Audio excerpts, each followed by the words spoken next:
Hi, hello, welcome to Eagle Media Works and you're watching today's story.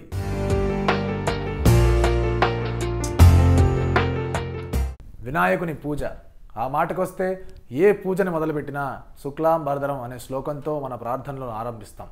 ఎటువంటి విఘ్నాలు ఎదురవ్వకుండా పూజ నిర్విఘ్నంగా కొనసాగాలని, ఏ ఆశయంతో అయితే ఆ పూజను నిర్వహించి తలపెట్టామో ఆ కార్యం నెరవేరాలని ఈ ప్రార్థన ద్వారా మనం దేవుణ్ణి కోరుకుంటాం.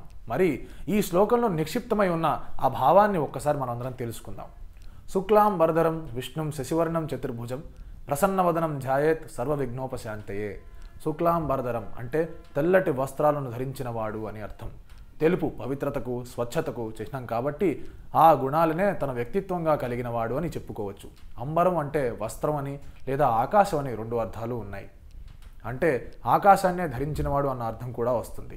సర్వవ్యాపి అయిన ఈశ్వరుని తత్వాన్ని ఆకాశంతోనే కొలవగలం కదా. విష్ణుం అంటే విశ్వమంతా వ్యాపించినవాడు అని అర్థం. ఇక శశివర్ణం అంటే చంద్రుని వంటి వర్చస్సు కలిగిన వాడు అని భావం. వర్ణం అంటే కేవలం రంగని మాత్రమే కాదు, చంద్రుని రంగు అతని ద్వారా ప్రతిఫలించే కాంతిలో ఉంది కదా, అంటే చంద్రునిలా వెలిగిపోతున్నవాడు అని అర్థం కావచ్చు. పైగా చంద్రుని ఇక్కడ శశి అన్నారు.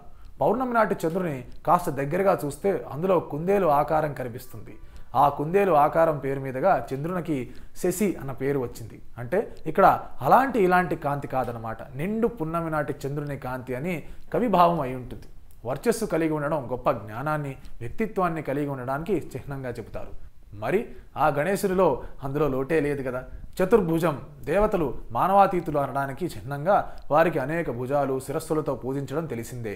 ఇక్కడ చతుర్భుజాలు ఆ గణేశుడు పాలించే 4 దిక్కులు కావచ్చు, తాను స్వయంగా అర్థం చేసుకుని వేదవ్యాసునికి రాసిపెట్టిన 4 వేదాలు కావచ్చు, మనుషులను తరింపజేసే ధర్మార్థ కామమోక్షాలనే కావచ్చు, ఆ 4 పురుషార్థాలు కావచ్చు. ప్రసన్నవదనం ధ్యాయేత్, ఆ ప్రసన్నముఖుడిని నేను ధ్యానిస్తున్నాను అని అర్థం. భగవంతుడు మనకి తండ్రి లాంటి వాడైనా సరే ఆయనలో ఉన్న కోపాన్ని మనం భరించలేం. నరసింహావతారం ఎత్తిన విష్ణుమూర్తిని శాంతింపజేసేందుకు సాక్షాత్ దేవతలందరూ వరుస కట్టారు. ఎంతైనా మనం మానవులం కదా. మన చిన్న చిన్న తప్పులను క్షమించి మన కోరికలను తీర్చే దైవాన్ని చూస్తే మనకి కొండంత బలం.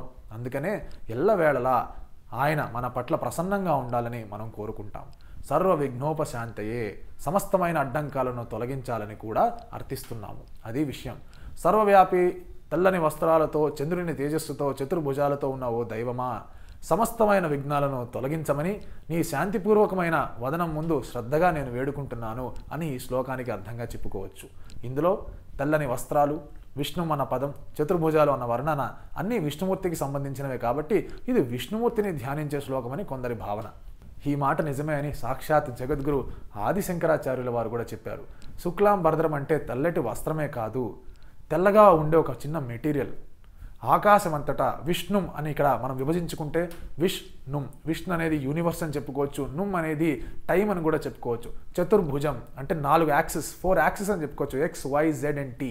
అండ్ మ్యాథమెటిక్స్లో చూసుకుంటే కనుక ఎక్స్, వై, జెడ్ని 3D అంటాం. అండ్ దానికి టీ, టైం డైమెన్షన్ యాడ్ చేస్తే కనుక అది 4 డైమెన్షన్ అవుతుంది. 4 డైమెన్షన్ యాక్సిస్ని మనం స్పేస్ అని కూడా అంటాం.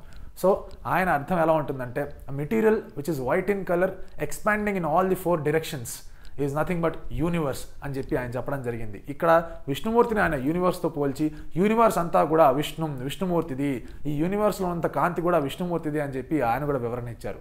సో విష్ణుమూర్తిది అయితే ఏంటి, గణేశునిది అయితే ఏంటి, ఏ మంత్రమైనా మనకి మంచిదే అని మనం అనుకుందాం. అండ్ హాయిగా ఈ శ్లోకాన్ని మనం మననం చేసుకుంటూ ఉందాం.